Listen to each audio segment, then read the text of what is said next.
여러분 좋아하는 중개사법. 그죠? 그래서 이렇게, 오늘 같은 바이러스를 뚫고 여러분들에게 나와주셔서 고맙습니다. 자, 오늘 몇 페이지? 457페이지. 오늘은 이제 민법 시간이에요. 오늘 민법 엄청나게 하네요.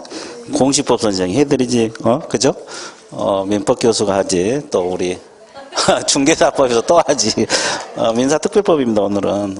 그래서 이제 이거 또 할 거니까, 어차피 오늘 진도 마치고 다음 주부터 또 첫 진도 나갈 거예요. 이제 다음 주부터는 이제 3, 4월 달에는 이제 벌칙 같은 거 우리가 많이 안 했잖아요. 이제 제재, 프린트 한번 나갈 거예요. 프린트 나가면.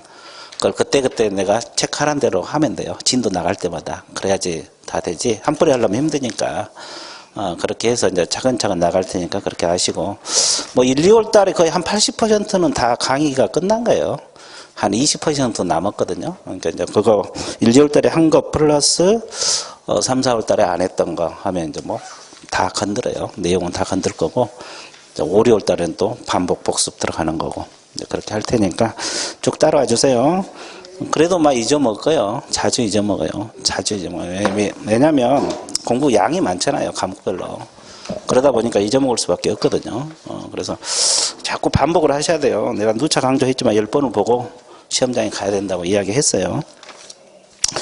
자, 그러면 457페이지 부동산 실권리자 명의 등기에 관한 법률, 이걸 줄여서 뭐랍니까? 부동산 실명법. 부실법이라 그래요? 예, 자, 예, 그렇죠. 하여튼 줄이기 나름이니까. 그죠? 예, 그래서 이제 부동산 실명법이라고 약칭을 해볼게요. 실명법이 나와 있는데, 가장 먼저 나와 있는 것이 이제 그 명의신탁 약정 개념을 알아야 돼요. 무조건 이제 어떤 법을 공부하려면 개념을 알아야 되잖아요. 그래서 이제 그 용어는 많지 않아요. 이 법 공부하는데. 일단 명의신탁 약정 개념 잡습니다. 약정이란 말은 뭐냐면, 대내적으로는 갑이 소유권을 보유하거나 보유하기로 하고, 그렇죠? 명의만 맡아달라 합의하는 걸 말하면 돼요. 이제 등기 맡아달라는 거죠. 이렇게 합의하는 것을 명의신탁 약정이란 말을 쓰고 있고, 자, 명의를 맡기는 사람을 뭐라고 표현합니까? 명의신탁자, 맡은 사람을 명의수탁자란 말을 써요. 그러면 이걸 줄여서, 신탁자를 줄여서 뭐라 그래요? 명신. 자, 앞으로 명신 그럴까요? 명의수탁자를 줄여서 명수 이렇게 할 거예요. 자, 그죠? 자, 영어 끝났어요. 이것만 알면 이 법을 공부하는데 전혀 지장이 없어요. 자, 명의 맡아달라고 합의하는 것을 뭐라 그래요? 명의신탁 약정. 명의를 맡긴 사람을 명의신탁자. 줄여서 명신. 맡은 사람을 명수. 수탁자입니다. 자, 그래서 개념 끝났어요. 자, 등기 맡아달라. 자, 그러면 이 법의 근본 취지는 이렇게 하라는 소리요? 하지 말라는 소리요? 그렇죠. 원래 소유자 앞으로 등기하라. 실명 등기하라 이 말입니다. 이제 이게 이 법의 근본 취지입니다. 그래서 실명 등기하라. 그래서 여러분 교재 보면은 그 양갈 2번 용어 정의 있고 거기 효과가 나와 있고 효과는 나눠놓고 어디가 나와 있어요 이게요? 이 법의 근본 취지가 책에는 없네. 그렇죠. 이 근본 취지가 없어요. 자, 여기서는, 그러니까, 누구도, 실명 등기 하라는 게 근본 취지요. 이해되셨어요? 예, 밑줄 그을 것이 없네. 하여튼, 그렇습니다. 그래서, 여러분들이 그렇게 알아두시면 되겠고, 그럼 이제 약정, 유형, 효력 들어갈게요. 거기, 효과는 유형 보면 같이 공부하시면 돼요. 밑에 2자간, 3자간. 그림만 나왔어요. 다 빼버리고. 내용을 다 빼버리고 그림만 나왔는데, 자, 2자간 등기 명의 신탁이 있습니다. 자, 칠판 봐주세요. 2자간 등기 명의신탁. 그러면 이 명의신탁 약정은 유효겠어요? 무효겠어요? 무효. 등기는? 무효입니다. 누차 강조했지만 약정 무효, 등기 무효예요. 그럼 소유권이 어디로 복귀해요? 갑에게 복귀가 됩니다. 자, 근데, 자, 겉으로는 지금 을 앞으로 등기가 돼 있죠. 말소 등기하기 전까지는. 그럼 이 사람이 제3자에게 팔아먹기 좋아요, 안 좋아요? 그래서 이제 팔아먹어 봤어요. 그러면 제3자 병은 소유권을 취득한다, 못한다? 소유권을 취득합니다. 자, 선인 경우만 취득한다 그랬어요. 선악불문? 선악불모. 그러니까 명의신탁 사실 알고 샀더라도 소유권 취득. 됐어요? 예. 그러면 제3자를 보여줘요? 신탁자를 보여줘요? 제3자. 그러니까 명의신탁 하라 하지 말라. 하지 말라. 그래서 약정무효, 등기무효를 가지고 제3자에게 대항할 수가 없다. 이것이 이제 이 법의 근본 취지다. 이해되셨어요? 예. 자, 이자가는 어려운 거 없죠? 근데 이 계약이 무효가 될 수도 있어요. 어떤 경우에 무효가 될 수가 있어요? 그렇지. 이 사람이 배임행위에 적극 가담했을 때, 그럼 반사회질서 위반, 그죠? 민법 103조 위반으로 해서 무효가 될 수가 있어요. 무효입니다. 이해됐어요? 근데 원칙은 알고 샀더라도 취득합니다. 여기까지 알고 있으면 돼요. 그래서 이제 여러분 그 양가로 3번 효과 한번 밑줄 그어볼게요. 그 양가로 3번의 약정은 뭘로 한다? 무효. 자, 무효 동그라미 치세요. 그리고 약정에 따른 행위는 물권 변동, 즉 등기도 뭐다? 무효. 그리고 이제 동그라미 2번. 자, 첫째 줄. 수탁자가 신탁재산을 제3자에게 처분한 경우 3자는 명의신탁의 선악 관계없이 소유권을 취득한다. 나와 있어? 안 나와 있어요? 나와 있어. 거기다가 몇 줄 그어놓으세요. 자, 이것은 다 공통이에요. 약정무효, 등기무효. 제3자에게 대항할 수 없다. 그리고 이제 이자가는 그 그림 나와 있어요? 안 나와 있어요?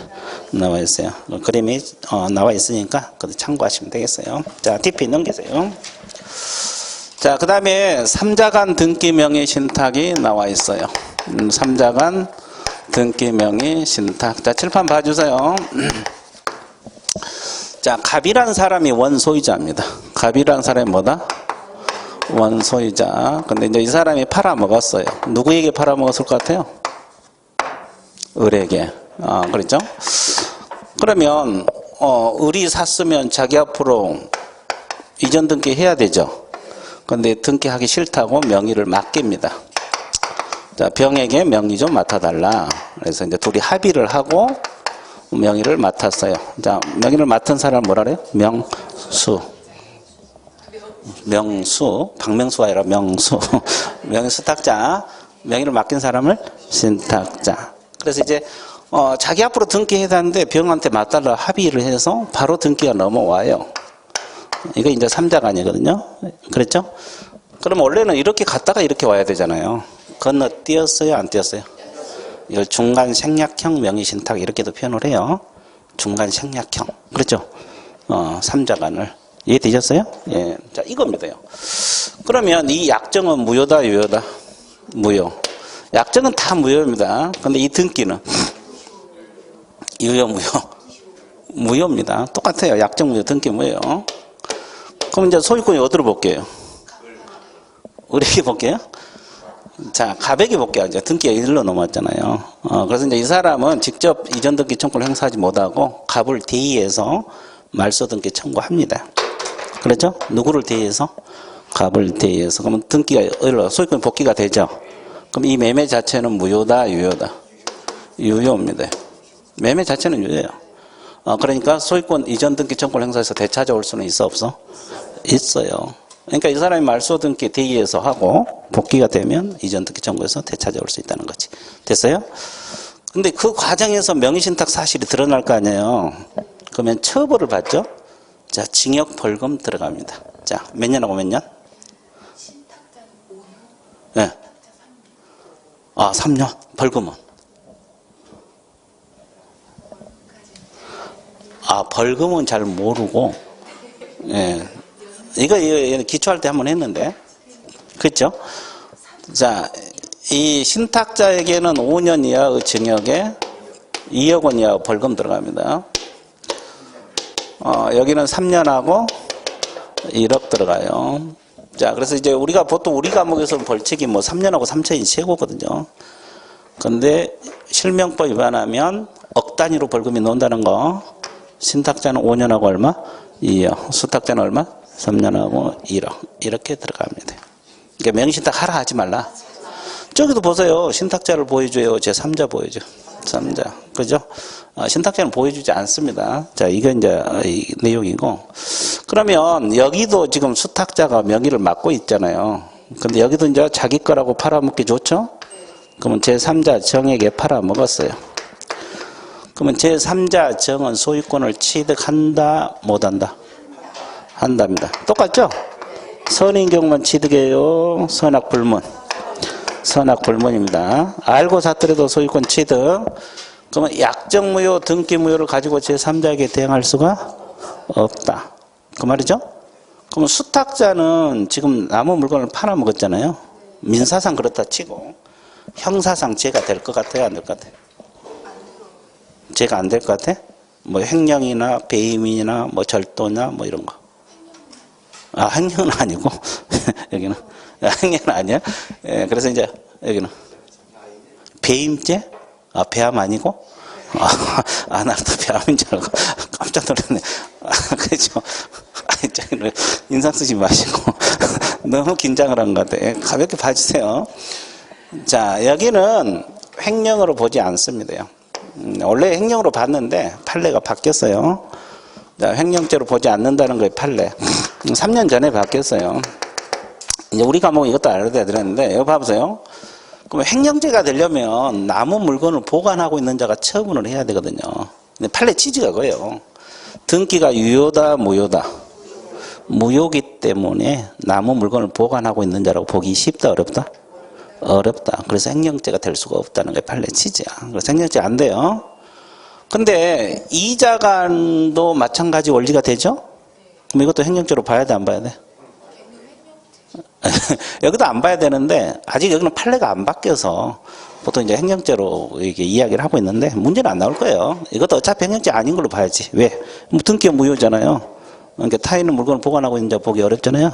근데 아직 판례가 안 바뀌어서 그런 거지 이 자체도 횡령죄로 보기는 어려워요. 그러니까 문제는 안 나올 거예요. 3자간은 알고 있으면 돼요. 이해되셨어요? 3자 이것은 횡령죄로 보기 어렵다. 그래서 이제 여러분 그림에 그렇게 나와 있어요. 봐주시면 되겠고, 그 다음에 계약명의신탁이라고 있어요. 무슨 명의신탁? 계약명의신탁. 여기 내용을 좀 넣어놔야 되는데 그림만 넣어놨어요, 이 책이. 그래서 어차피 뭐 민법에서 하고 그러니까. 자, 계약명의신탁 있어요? 잘 봐주세요.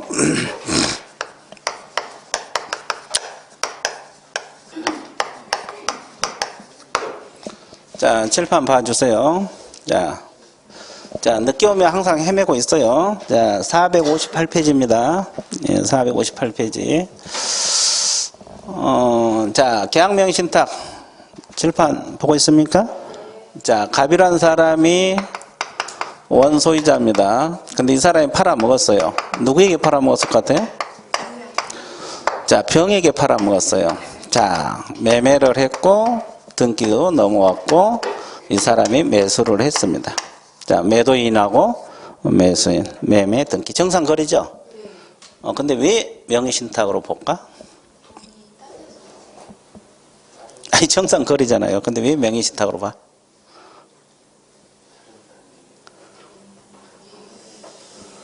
예. 자, 을이 숨어 있어서 그래요. 을이 숨어 있다고. 자, 을이 숨어서, 어디에 숨어 있어요? 아니, 장독 뒤에. 자, 장독 뒤에 숨어서 돈을 대준 거예요. 자금을 대주면서 병 명의로 사놔라 이 말이지. 그죠? 그죠? 그럼 이 사람은 드러나요, 안 드러나요? 돈 대주고. 그러니까 이 조종한 사람은 의리지만 실질적으로 이 사람이 매수를 했으니까 이 사람 명의로도, 그죠? 돈을 대주면서, 그러죠? 안 드러나요. 그러면 이 사람 명의를 맡겼으니까 이걸 뭐라 그래요? 명의 신탁자. 여기 사람 명의 수탁자가 되고 둘이 합의한 거죠? 약정이 되는 거예요. 자, 그러면 어차피 병이란 사람은 을하고 관계에서는 수탁자, 갑하고 관계에서는 매수인이죠? 그러면 같은 사람이요? 다른 사람이요? 같은 사람이지. 근데 이제 시험에 나올 때는 그림으로 나와요? 문장으로 나와요? 문장으로 나오죠. 같은 사람인지 알고 있어야 되는데 그걸 몰라보니 이제 문제를 풀 수가 없는 거예요. 이게 들을 때는 쉬운 것 같은데 문제 한번 보면 맨날 틀려 나가는 거예요. 실명법 자주 틀려. 여러분들 봐보세요. 모의고사 보면. 그죠? 그 이유가 그거예요. 이게 같은 사람이잖아요. 근데 이제, 이게 머릿속에서 이게 그려져야 되는데 안 그려지니까 자꾸 틀리게 된다고. 자, 그러죠? 자, 그러면 이 약정은 무효다, 유효다? 무효. 자, 등기는? 등기는 이제 둘로 나눠서 공부를 해야 되는데, 둘 간의 약정이 있었던 사실을 누가 몰랐을 때?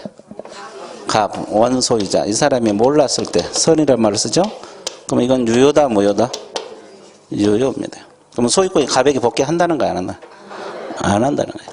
근데 일반적으로는 아는 경우가 많겠어요? 모르는 경우가 많겠어요? 몰라. 그래서 보통 계약명의신탁 문제 나올 때는 몰랐다는 전제를 깔고 문제를 내요, 출제자들이. 대부분. 딱 이걸 내놓고 가로 열고 몰랐다. 이렇게 지문 띄우거든요. 아는 경우도 있죠. 이게 일반적으로 몰라요. 왜? 숨어 있으니까. 어디에 숨어 있으니까? 그러면 이것을 드러나게 하는 방법이 뭡니까? 을을 드러나게 하는 방법. 이렇게 하면 돼. 장도 깨버리면 되는 거예요. 진짜 그 생각 안 해봤어요? 예, 자꾸 생각을 유연하게 가져봐. 농담이고. 하여튼, 이해되셨어요? 자, 그러면 이 모르는 경우가 대부분이라고 그래서 대부분 문제는 몰랐다는 전제를 깔고 문제를 내요. 근데 이제 아는 경우도 있어요. 가르쳐 주면 알지. 그죠? 그러면 이것은 악의는 뭐다? 무효가 됩니다. 똑같아요. 매매, 등기 다 무효가 되는 거예요. 여기까지 정리됐어요? 자, 그러면 여기도 마찬가지 병이 정에게 팔아먹었어요. 저 3자에게 팔아먹었습니다. 그러면 소유권 취득하겠죠? 소유권 취득하는데 선인 경우만 취득한다. 선악불문. 선악불문. 자, 그러면 병이 처분 행위는 횡령죄로 봐야 돼? 안 봐야 돼요? 왜 안 봐요? 그렇지. 이 사람이 등기가 유효하니까 자기 물건 판 거잖아, 결국. 그러니까 횡령죄가 될 수가 없고. 또 무효인 경우도 마찬가지. 이건 남은 물건을 보관하고 있는 자로 보기 어려우니까 횡령죄로 보지 않습니다. 선이든 악이든 횡령죄 안 봐요. 그러면 횡령죄를 안 본다는 걸 줄여서 뭐라고 표현합니까? 횡령죄 X란 말을 쓰죠. 아주 좋았어요. 아주 좋았어요. 그래서 이제 이렇게 적응해 가고 있어요. 자, 이것이 이제 계약명의 신탁입니다. 그러니까 계약명의 신탁이란 말은 매수 자금을 대줬다. 이 지문이 반드시 들어가면 계약명의 신탁이다. 이해되셨어요? 그 단어가 들어가면 계약명의 신탁. 그래서 일단 문제 풀 때 이 3자간 등기명의 신탁인지 계약명의 신탁인지 빨리 판단을 해서 문제를 풀어주셔야 돼요. 그렇지 않으면 헤매게 돼 있어요. 그리고 문제 푸는 연습도 많이 해야 돼요. 뭐 들을 때는 별거 아닌 것 같은데 문제 나오면 자주 틀리거든요. 이해되셨어요? 자, 그러면 이제 그 끝났고 거기 그림 참고하시면 되겠고, 그 다음에 오른쪽에 보면은 판례 1번 판례 있어요? 거기 마지막 제줄. 자, 그 5번째 줄부터 이쪽 오세요. 자, 없음으로 다음으로 수탁자가 신탁받은 보증서를 임의로 뭐해도 신탁죄가 횡령죄가 성립되지 아니한다. 이 지문. 이게 이제 3자간에서 나온 판례인데 이거 알아두시면 돼요. 거기. 자, 하여튼 이 횡령죄로 보지 않는다는 판례입니다. 자, 그 다음에 그 밑에 그 박스 밑에 명의신탁 약정에서 제외되는 경우 3가지 있죠. 양도담보, 가등기담보, 상호명의신탁, 신탁 등 이 3가지. 이 3가지는 명의신탁으로 본다, 안 본다? 안 봅니다. 이 명의신탁을 보지 않아요. 제외다 동그라미 쳐세요. 그 다음에 거기 4번에 특례 동그라미, 종중 배우자, 종교단체 이 3가지가 있는데 뭐 종교단체는 안 나왔네. 자, 그래서 이 3가지는 특례를 인정을 해요. 특례하고 제외되는 건 구별해야 돼요. 그럼 특례는 뭡니까요? 자, 명의신탁으로 보는데 그저 조건만 갖추면 효력 인정하고 처벌한다, 안 한다? 그러니까 이건 명의신탁이에요. 그래서 이제 이게 조건을 갖춘 거이 뭐냐? 첫째 좀 이쪽으로 조세포탈, 강제집행 면탈, 법령제한 회피를 목적으로 하지 않는 경우 이 3가지. 이런 경우는 특례를 인정한다는 말은 효력 인정하고 처벌하지 않는다. 이해되셨어요? 예, 종중, 배우자, 종교단체 이 3가지입니다. 이것은 특례를 인정한다는 거 알고 있으면 돼요. 개념 잡았어요? 예, 특례하고 제외되는 것은 구별할 줄 알아야 돼요. 조건을 같으면 효력 인정한 게 유효합니다. 그러니까 유효한 명의신탁이란 말을 써요. 자, 끝났고, 자, 제재 한번 봐드릴게요. 뒷페이지. 자, 제재는 이렇게 공부하시면 돼요. 자, 봐보세요. 이 명의신탁을 하라 그랬어요? 하지 말라 그랬어요? 그럼 이 사람에게 과징금이 부과됩니다. 과징금은 얼마 정도 부과될 것 같아요? 부동산 평가액의 30% 범위 내입니다. 이 범위 내를 반드시 알아야 돼요. 최대가 30%다 이 말이에요. 그러니까 뭐 20%가 될 수도 있고 10%가 될 수 있어요. 수탁자에게는 과징금이 있을 수가 없어요. 됐어요? 예. 자, 그러면 과징금 부과받으면 자기 앞으로 빨리 실명 등기를 해줘야 돼요. 근데 안 해봤어. 왜 안 한 거예요? 그렇지 어떻게 된 거 보려고. 하지 줬어요. 1년 동안 안 해봤어요. 1년 동안. 어떻게 되냐. 이행강제금이 부과돼요. 무슨 강제금? 이행강제금. 빨리 실명 등기 하라는 강제금. 그럼 10% 평가액 10% 또 뺏어가요. 그럼 이제 최대 뭐 1억이라면 4천까지 뺏길 수도 있다는 소리죠? 그래 안 그래요? 그래요. 근데 처음에는 이거 어떻게 된 거 보려고 안 해봤더니 또 10% 뺏어가. 그러니까 이제 화가 난 거예요. 그럴 거 아니에요. 그래서 끝까지 한번 해보자. 누가 이긴가 한번 해보자 그러고 다시 1년 안 해봤어. 그러면 또 얼마 뺏어가? 20% 또 뺏어가요. 20% 또 뺏어가요. 이해됐어요? 남는 게 있겠어요? 그럼 이것만 있는 거예요? 벌칙이 또 들어있잖아요. 아까 몇 년하고 몇 년? 5년하고 2억. 징역 벌금 들어가요. 수탁자는 3년하고 1억. 자, 봐보세요. 그러면 결국은 이 벌칙이 이 정도고 과징금 들어가고 이행강제금 들어가잖아요. 명의신탁자 이게 하라는 거예요? 하지 말라는 거야? 하지 말. 보호 안 해줘요. 하고 소유권도 이 사람이 3자같이 들어가지 보호 안 해주잖아요. 그렇죠? 그래서 이제 벌칙도 알아야 돼. 이제 우리 과목은 벌칙도 공부하셔야 돼요. 민법에서는 아마 안 할 거예요, 이거. 근데 우리 과목은 다 벌칙까지. 개념 잡았어요? 그러면 결국 이 과목 저 과목 하면 다 깡그리 해야 돼, 안 해야 돼? 결국 깡그리 해야 돼요. 이제 민법에서 판례도 많이 할 거고. 정리되고 있어요?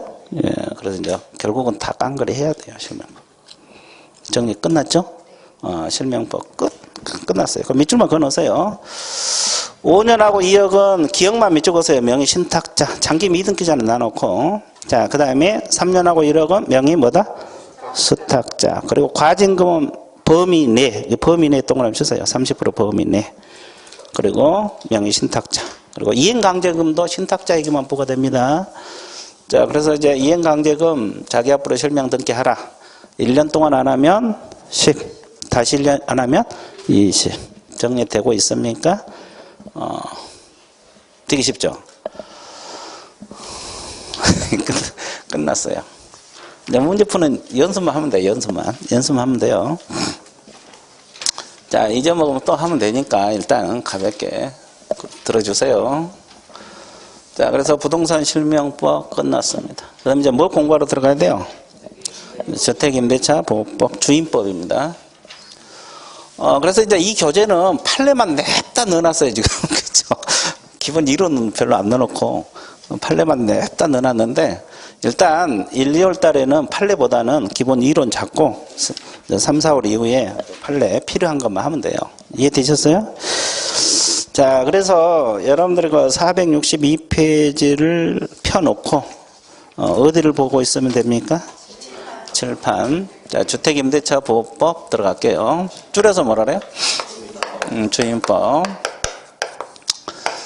자, 적용 범위 들어갑니다. 이것은 주거용 건축물 임대차만 적용된다는 거. 무슨 건물에만 적용된다? 그럼 공부를 기준으로 합니까? 사실상. 그러니까 공부상으로 어떻게 됐든 관계가 없어요. 실질적으로 주거로 쓰면 주임법을 적용을 한다. 됐습니까? 예. 자, 사실상 주거로 쓰면 공부상으로는 점포로 돼 있든 공장으로 돼 있든 관계없어요. 됐어요? 자, 그 다음에 자, 이게 뭐라 그랬어요? 이게요? 주택인데 어떤 주택? 예, 그랬지. 그 대신 이제 여기가 주된 부분이 뭐가 되고 주거가 되고 여기가 점포로 사용한 거 일부를 점포로 사용할 수도 있어 없어요? 이때도 주임법이 적용된다 안 된다? 된다. 이걸 이제 겸용 건물. 근데 반대로 주된 목적이 점포고 가게하면서 방 한 칸 딸려 쓰는 경우도 있죠. 그런 건 적용되지 않아요. 어디까지나 주된 부분이 뭐가 돼? 주거. 자, 그러면 주임법이 적용된다. 그 다음에 우리가 보통 전세 산다는 거 있잖아요. 미등기 전세, 채권적 전세 있어 없어? 있어요. 전세금 주고 이렇게 전세 산다 하잖아요. 전세권 설정 등기 안 하고. 이건 다 임대차들이야. 특수한 임대차래고 주택임대차 보호법이 적용됩니다. 그리고 법인. 법인은 원칙적으로 주임법이 적용된다고 했어요? 안 된다고 했어요? 안 된다고 했어요. 그러니까 일반 법인이 주택을 임차해서 그 직원들이 들어가 살아도 보고 안 돼요. 근데 예외적으로 적용되는 법인들이 있어요? 없어요? 몇 가지? 3가지가 있어요. 자, 한국 토지 주택공사가 있어요. 그럼 이제 이거 뭐냐면, 한국 토지주택공사가 주택을 임차를 해요. 임차를 해서 이분들이 선정하는 입주자가 들어가죠? 주택공사 선정하는 입주자. 그러면 주택인도 받고 주민등록 갖추면 대항력이 발생한다는 거지. 이게 주임법이 적용된다는 거예요. 이해되셨어요? 그리고 또 뭐가 있어요? 지방공사. 그리고 이제 중소기업법인 있죠? 예, 이런 법인들은 원리는 다 똑같아요. 이런 법인들은 예외적으로 주임법이 적용된다, 안 된다? 된다. 그래서 이제 이런 것은 다 적용되는 것들이고, 여기는 원칙은 적용되지 않고 예외적으로 적용되는 것들이고. 자, 그 다음에 우리가 여행 가서 일시적으로 빌려 쓴 주택이 있을 수도 있어 없어? 있어요. 이런 건 적용된다, 안 된다? 근데 이것도 구체적으로 판단해야 되는데 일시 사용이 명백하면 적용되지 않는다는 거. 여기까지 정리되고 있어요? 안 되고 있어요? 되고 있어요. 그래서 적용 범위 끝났습니다. 자, 밑줄 그어드릴게요. 자, 462페이지 거기 보면 적용 대상 나와 있어요? 안 나와 있어요? 나와 있어요. 1번 주거용 건물의 전부 일부 임대차에 대해서 적용된다. 거기 주거용 건물 동그라미 치시고, 그 다음에 임차주택 일부가 주거 외 목적으로 사용되는 경우에도 동법이 적용된다는 질문이 있어요? 예, 그것이 이걸 말하겠죠. 겸용건물.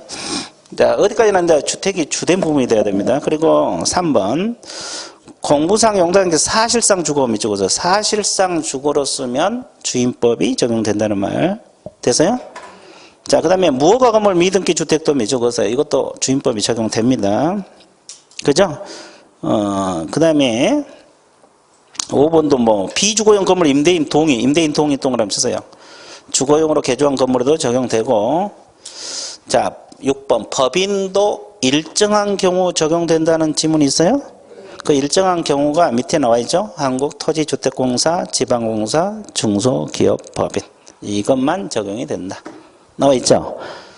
자, 그 다음에 적용 대상이 되지 않는 거 1번 몇 쪽에서 일시사용 임대차. 자, 일시사용 임대차는 적용한다, 안 한다? 안 한다.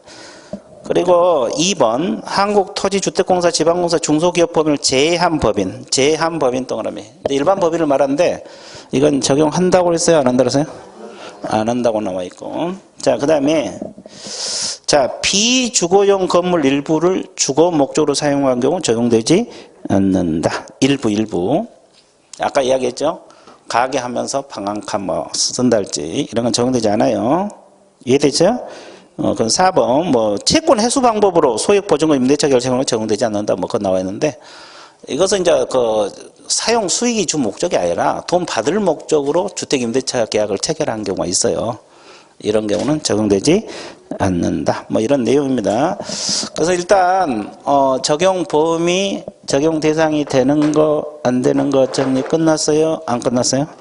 끝났어요. 그 다음에 463페이지 이제 대항력이 나와 있는데 대항력은 판례만 엄청 갖다 실어놨어요. 지금 한 3페이지 가까이 판례만 엄청 실어놨는데 일단 내용 잡고 판례는 기본적인 거 일단 필요한 것만 잡아드릴게요. 자, 그러면 대항력은 몇 가지를 알고 있으면 돼요? 3가지. 대항력 요건 알아야 돼, 몰라야 돼? 효력 알아야 됩니까? 내용 알아야 되죠? 자, 대항력 요건이 뭘 갖추면 돼요? 그렇죠. 주택인도 주민도. 이걸 줄여서 뭐요? 주주. 아주 좋았어요. 이제 주주. 이제 앞으로는 저는 주주로 할 거예요. 주민등록. 자, 지금 이 통 털어서 이게 9글자나 되잖아요. 주택인도 주민등록 9글자 맞죠? 근데 이제 뭐 나중에는 시간이 없어. 2글자로 끝내야지. 그래서 이제 주주로 할 거예요.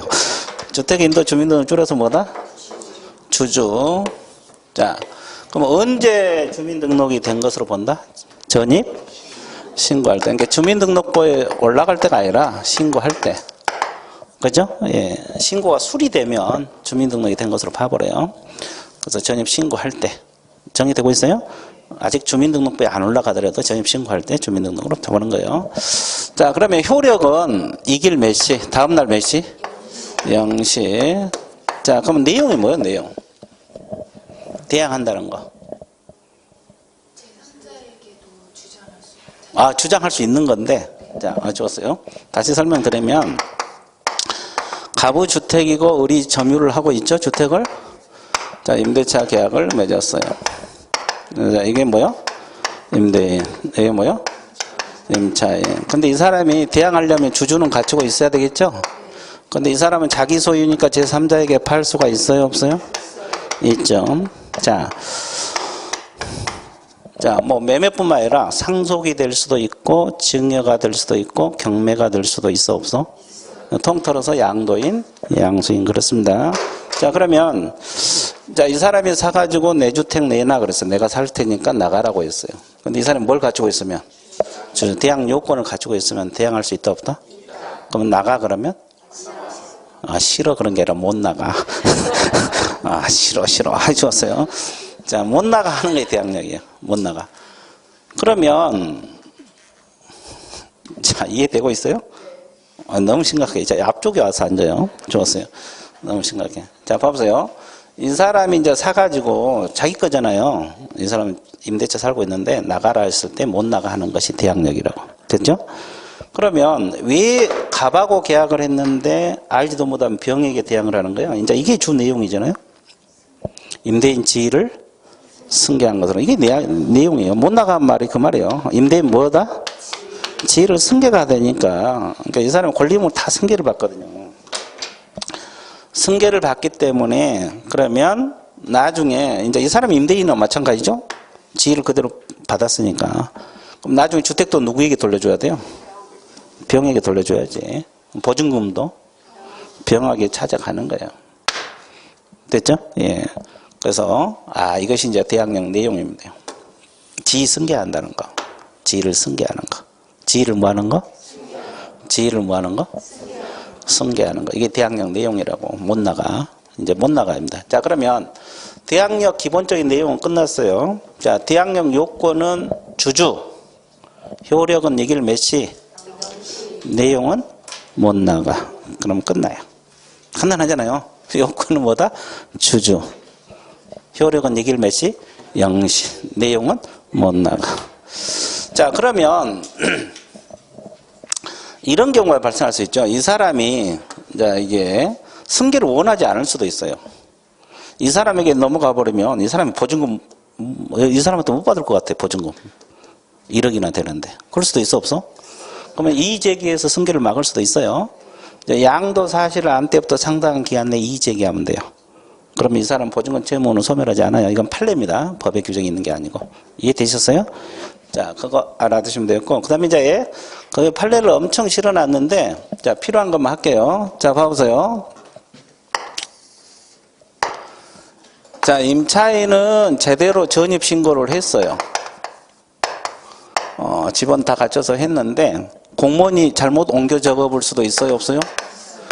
공무원이 제대로 기재를 안 했어요, 주민등록부에. 그럼 대항력이 있다, 없다? 있어요. 왜? 전입신고할 때 주민등록이 된 것으로 봐버린 거래요.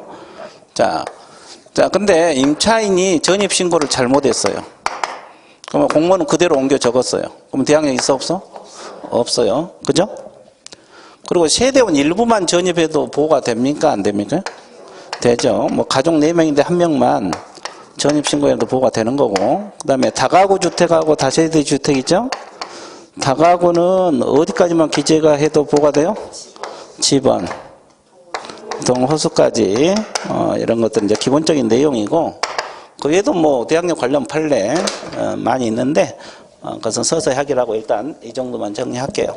대항력 내용 끝났어요. 그럼 어떻게 해야 됩니까? 줄치로 가야 돼요.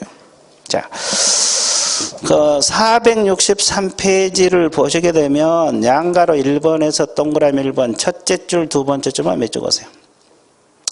주택 임대차는 등기가 없는 경우에도 임차인은 주택인도 주민도 주주 동그라미 주민등록을 마칠 때는 그 다음날 몇 시부터 0시부터 제3자에게 대응할 수가 있다. 그 지문 그죠? 자, 그 지문. 그리고 이제 양가로 2번 다 판례들이에요. 양가로 3번 주민등록 관련 판례들. 그리고 내용은 있도 없어요.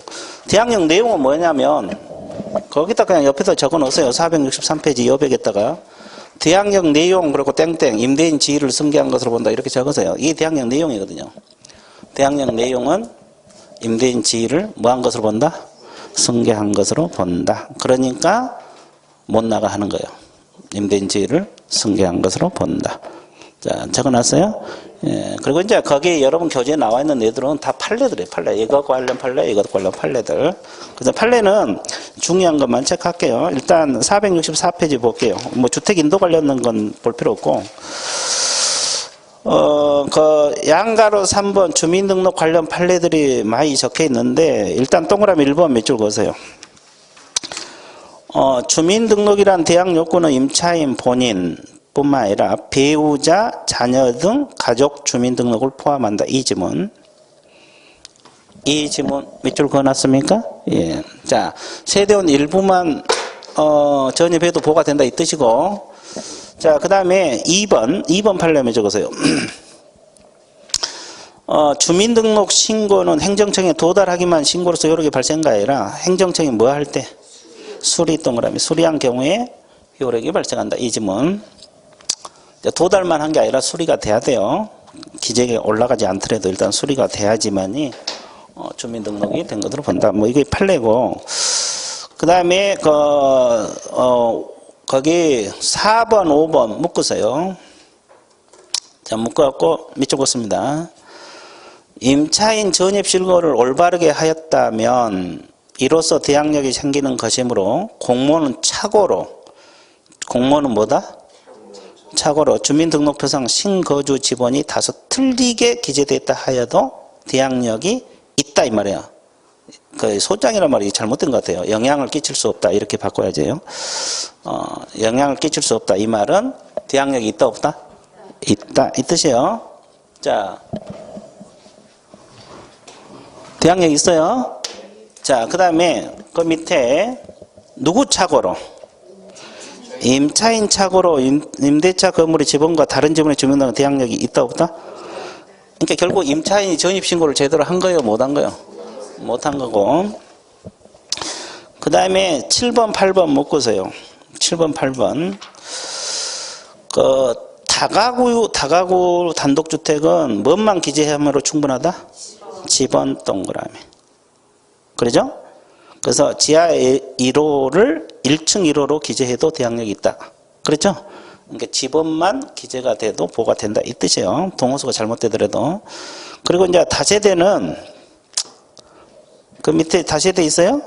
동호수 표시 없이 그 부지는 일부 지번만으로 주민등록을 한 경우 유효한 공시 방법이 아니다. 그러면 결국 동호수까지 기재가 돼야지 보호가 된다. 이 뜻이에요. 자, 그래서 일단 그 정도만 정리할게요. 그 외의 판례들은 일단 나눠서요. 서서히 해도 되니까. 자, 그 다음에 D페이지 넘어가 보실래요? 466페이지. 자, 양가로 4번 경매 들어갈 때 대항력 의미 있습니까? 없습니까? 있죠. 자, 1번만 밑줄 보실래요? 두 줄만. 임차인이 경매 매수인에게 대항할 수 있으려면 이렇게 나와있죠? 대항력 발생 시점이 최선순위 저당권 설정 일자보다 뭐가 된다? 앞서야 당연하죠? 저당권 밑에 있으면 소멸해버리니까 대항할 수 있어 없어? 없어. 이제 그것만 밑줄 보세요. 경매 관련 대항력 내용. 그건 밑에는 나눠서요. 일단은 대항력 기본적인 내용은 다 끝났어요. 대항력 요건은 뭐다? 주주. 효력은 뭐다? 이길 영시. 내용은 못 나가. 못 나가. 임대인 지위를 뭐한 것을 본다? 승계한 것을 보니까 못 나가 할 수 있어요. 자, 그래서 대항력 끝났습니다. 자, 그러면 우리가 이제 주로 공부할 것이 뭐가 있냐면 467페이지 우선 변제하고, 자, 467페이지, 그 다음에 471페이지 최우선 변제가 있어요.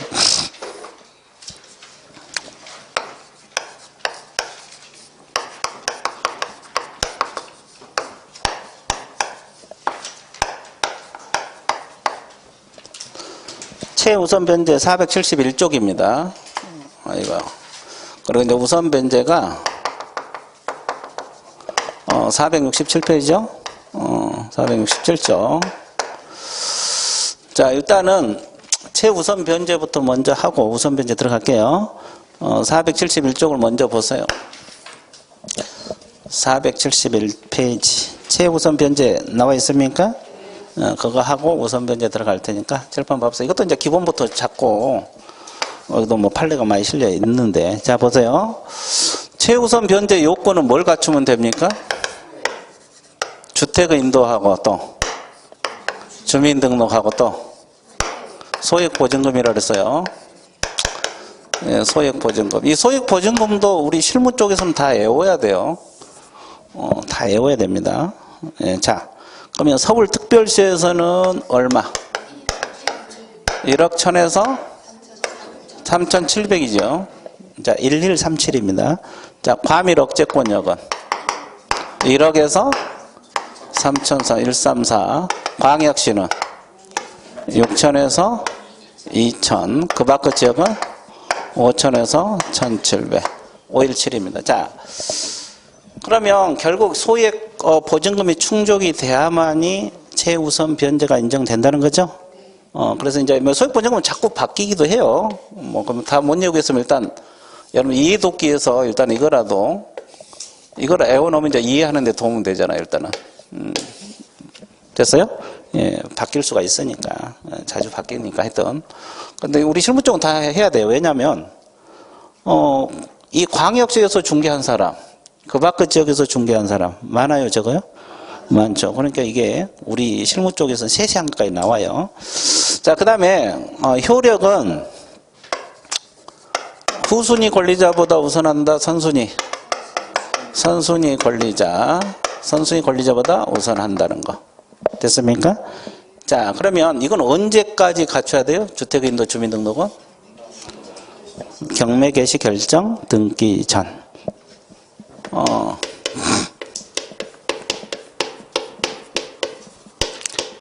자, 칠판 보세요. 책은 좀 이따 봐드릴 테니까. 또 경매 신청 등기 전. 다 같은 개념들이에요. 됐어요? 자, 그러면 여기서 최우선 변제가 인정되려면, 자, 경락대금 전액 가지고 인정이 돼요? 주택가액이 얼마 범위 내에서? 2분의 1. 그러면 1억이면 5천 가지고 최우선 변제가 인정된다는 거지. 주택가액이 얼마? 2분의 1 범위 내에서 최우선 인정된다는 거. 됐죠? 그러니까 최우선이라는 것은 이제 이 주택이 이제 경매 넘어갔을 때 누가 먼저 선순위로 배당 받느냐 이거예요. 배당을 누가 먼저 받느냐. 자, 그러면 예를 들어서 이 가부주택이 경매 넘어갔다고 가정을 해봐요. 가장 선순위로 저당권이 설정되고 두 번째 임차권이 설정됐어요. 서울에서 1억 1천에 설정됐다. 그럴 수도 있어 없어? 그러면 원래 이건 이제 물권이고 채권이고 또 저당이 선순위잖아요. 그러면 저당 먼저 배당 받고 그 다음에 임차권 받아야 되는데, 자, 1억 1000 중에서 얼마만큼은 3700만큼은 저당보다 먼저 배당 받을 수 있다 없다? 그러면 이게 1순위고 이게 2순위고 이게 나머지 금액이 뭐가 돼요? 3순위가 되는 거예요. 그러니까 선순위 저당권자보다 먼저 배당받는다. 이거 이제 효력입니다.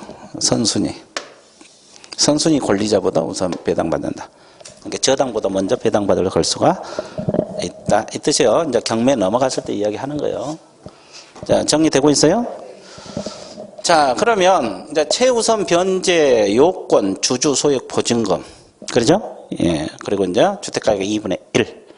효력, 선순위 권리자보다 우선한다. 정리되고 있죠? 예. 자, 그러면 이 최우선 변제는 일단 이 정도 정리할게요. 자, 밑줄 그어볼게요.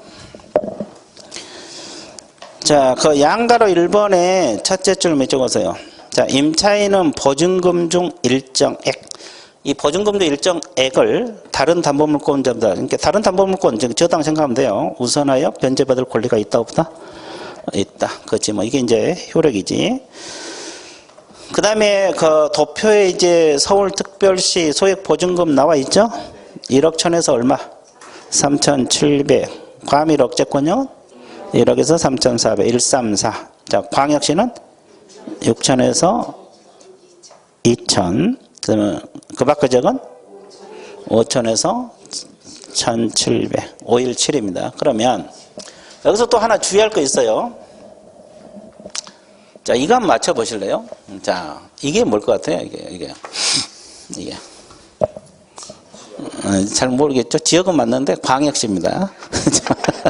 광역시인데, 광역시 내 군이 있죠? 부산광역시 기장군. 그죠? 대구광역시 또 뭐요? 대구가 옹진군이 있어요. 달성군, 뭐 이렇게. 그러죠? 그 다음에 인천광역시 강화군, 뭐 이런 군 지역이 있거든요. 그러면 이 광역시 내 군 주택을 중개할 수도 있어, 없어? 있죠. 그러면 이 6천하고 2천, 광역시를 기준으로 봐야 될까? 5천에서 1,700, 이걸로 봐야 될까? 517로 봐야 돼? 예, 그렇죠. 이것은 그 밖의 지역으로 봅니다. 무슨 지역? 그 밖의 지역. 그러니까 517이 되겠죠? 광역시 내더라도, 그죠? 이 군 단위 주택을 중개할 수도 있잖아요. 그 밖의 지역으로 봅니다. 그래서 여러분 교재 보면, 그 세 번째 칸에 군 지역하고 인천광역시 제외된다. 뭐 이렇게 이 지문 있어요? 없어요? 있어요. 그 말은, 이제 그 군 지역을 제외된다는 말은 그 밖의 지역으로 본다. 이 뜻이에요. 이해됐습니까? 예. 군 지역을 제외된다는 말 이해됐어요? 예. 광역시에서 제외된다 이 말이에요. 그러니까 뭘로 본다? 그 밖의 지역으로 본다. 이것도 시험에 한 2번 정도 나왔어요. 자주는 안 나오는데 우리 실무 쪽에서는 이런 거 나와요. 민법에서 이런 거 안 나와요. 민법 시험에서 이런 거 안 나오고 실무 쪽에서는 이게 나온다는 거지. 왜 그러냐면 뭐 인천에도 군 단위 많아요. 저거요. 강화군, 옹진군 뭐 있잖아요. 거기서 중개한 사람도 있잖아요. 그러니까 이거 또 시험에 나온다는 거지. 또 부산 기장군도 있고. 이해됐어요? 거의 다 있어요. 다 군 단위가. 자, 그래서 이제 이런 거 세세한 것까지 실무 쪽에서는 봐주셔야 돼요. 이게 이제 뭐 민법하고 약간 포인트가 달라질 수도 있어요. 출제 빈도 범위가. 그 다음에 이제 양가로 2번에 보면은 첫째 줄 후단 언제까지 대항 요건을 갖추라고 그랬어요? 경매 개시 결정 등기 전 여기 밑줄 그어 놓으시고, 그리고 이제 거기 네 번째 줄 언제까지 이거 계속 유지가 돼야 돼요. 배당 요구 종기까지. 배당 요구 종기까지 계속 유지가 되라 그랬어요. 배당 요구 종기까지. 배당 요구 종기까지 계속 유지가 돼야 된다. 이해됐어요? 그 다음에 양가로 3번. 자, 두 번째 줄. 아까 최우선이 인정되려면 주택가액을 얼마 범위내서? 2분의 1만 체크해 놓으세요. 주택가액을 얼마 범위내서? 2분의 1.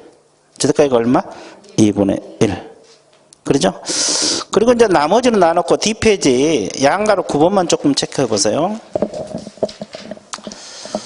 자, 양가로 9번 찾았어요? 주택임대차 보호법에서 최우선 변제 채권권 인정되는 소액 임차인의 보증금 반환 채권은 민사집행법에서 규정하는 배당 요구가 필요한 배당 요구 채권, 배당 요구 채권 밑줄 그으세요. 그러니까 이 소액 보증금도 배당 요구해야 돼, 안 해야 돼? 해야 돼요. 돈 달라고 법원에다 한다 이 말이에요.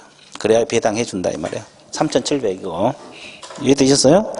배당 요구 채권에 해당이 된다. 뭐 그 정도. 일단 최우선 변제는 그 정도 끝낼게요. 자, 다시 앞쪽으로 넘어가 보세요. 이제 우선 변제 들어갈 건데 467페이지 이거.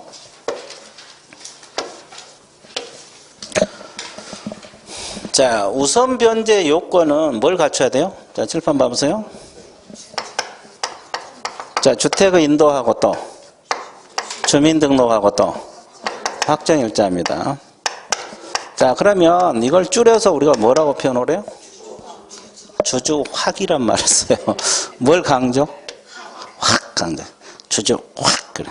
남 뒤따라가다 주주확 그래봐. 그럼 깜짝 놀랄게요. 깜짝 놀라면 뭐라 해야 돼요? 아, 확도 그래? 그럼 한 대 맞아. 그럼 하나 맞을 수가 있으니까 정중하게 저는 공부를 한다고 이야기해 주셔야 돼. 그럼 그럴까요? 아마 별나게 공부한다 할까요? 아마. 하여간 주주확입니다. 자, 주주 뭐다? 자, 그러면 확정일자 어디서 받는다 그랬어요? 주임법상. 그러니까 동주민센터라는 말을 쓰죠. 요즘은 동주민센터, 읍면사무소, 시군구 출장소, 지방법원 지원, 그러죠? 공중인사무소, 법원 등기소. 근데 그 중에서 이제 가장 편한 곳이 동주민센터죠. 이런 데서 받아요.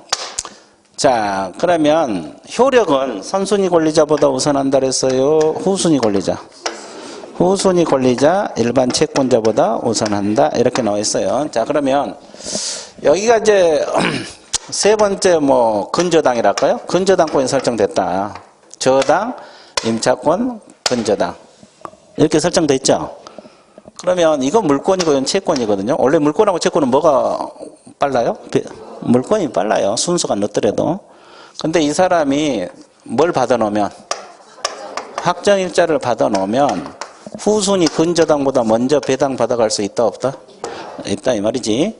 그래서 선순위보다는 우선 못해요. 저당보다는 못하고. 감 잡았어요? 자, 후순위 권리자보다 또는 일반 채권자보다 우선하여 변제받을 수 있다 없다? 있다. 자, 이건 보증금 제한 없이 확정일자 받으면 다 보호가 됩니다. 자, 그러면 확정일자 효력. 자, 후순위보다 우선하여 받는 효력은 당일날 발생합니까? 이길날 발생? 당일날 발생하죠?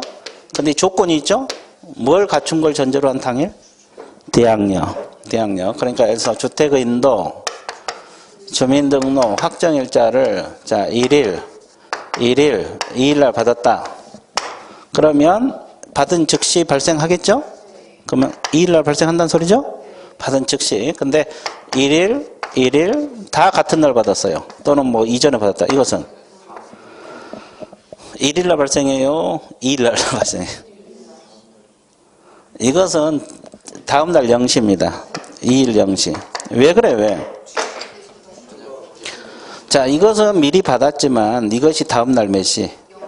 대항력이 다음날 0시 발생하기 때문에 당일이 아니라 2일날 0시에 발생한다. 그래서 이제 이걸 알고 있어야 돼. 그러니까 이걸 갖춘 걸 전제로 한 당일이에요. 이걸 갖춘 걸 전제로 한 당일이다. 개념 잡았어요? 이건 이제 배당할 때 나중에 그 저당하고 비교했을 때 뭐가 빠르냐 순서 잡는 데 필요하기 때문에 알고 있어야 돼요. 자, 그래서 여기 이제 주주확 공부 끝났습니다. 자, 그럼 밑줄 그어드릴게요. 467페이지 양가로 1번에서 동그라미 1번 세 줄만 밑줄 그으세요. 자, 대항 요건을 갖춘 임차인. 대항 요건이 뭐요? 주주 조건. 확정일자 동그라미. 그래서 주주확입니다. 주주확을 갖춘 경우 후순위 권리자 그 밖의 채권자 우선하여 임차주택의 환가대금에서 그 보증금을 변제받을 수 있다. 이 지문. 밑줄 그었어요? 자, 그 다음에 동그라미 2번 밑줄 그었어요. 확정일자는 주택소지 읍면사무소, 동주민센터, 시군구 출장소, 지방법원 및 지원, 법원 등기소 나와있죠? 공중인 많죠? 대표적인 거에 동주민센터 이렇게 생각하시면 되겠고, 그 다음에 동그라미 3번 밑줄 긋습니다. 자, 대항력이 있다면, 자, 앞에 전제가 깔려 있죠? 뭐가 있다면? 대항력이 있다면 확정일자 갖춘 날에 우선 변제권이 발생한다. 됐어요? 자, 그러면 당일인데 확정일자 받은 날 후순위보다. 근데 뭘 갖춰진 걸 전제로 해요? 대항력이 있다면. 그걸 갖춰진 걸 전제로 하죠. 그래서 그 뒷지문이 다 부연 설명들이에요. 그래서 계속 밑줄 그어보세요. 주택 임차인이 주택 인도와 주민등록을 마친 당일날 그 이전에 뭘 갖췄다 그랬어요? 확정일자를 갖춘 경우는 우선 변제권은 대항력과 마찬가지로 주택 인도하고 주민등록을 마친 먼 날, 다음 날 기준으로 발생한다. 나와 있어요? 그것이 이제 이 지문이 밑에 걸 말하는 거죠? 밑에 거. 또 이걸 말하는 거예요, 이거. 이해되셨어요? 자, 그래서 우선 변제권 일단 이것만 정리할게요. 그 위에 뭐 밑에 뭐 쓰여 있는 것은 판례들 이건 서서히 보기를 할게요. 이해되셨어요? 3, 4, 5, 6 서서히 보기를 하고. 자, 그래서 우선 변제하고 일단 최우선 변제권이 끝났어요, 안 끝났어요? 끝났습니다. 일단 이렇게 끝났어요. 그래서 이제 우리가 지금 배운 것이 적용 범위, 대항력, 우선 변제, 최우선 변제 공부했어, 안 했어? 했어요. 자, 실명법까지. 그러니까 1시간이 끝났어요, 안 끝났어요? 그럼 어떻게 해야 돼? 쉬었다가 또 들어갈게요. 예, 휴식 같습니다.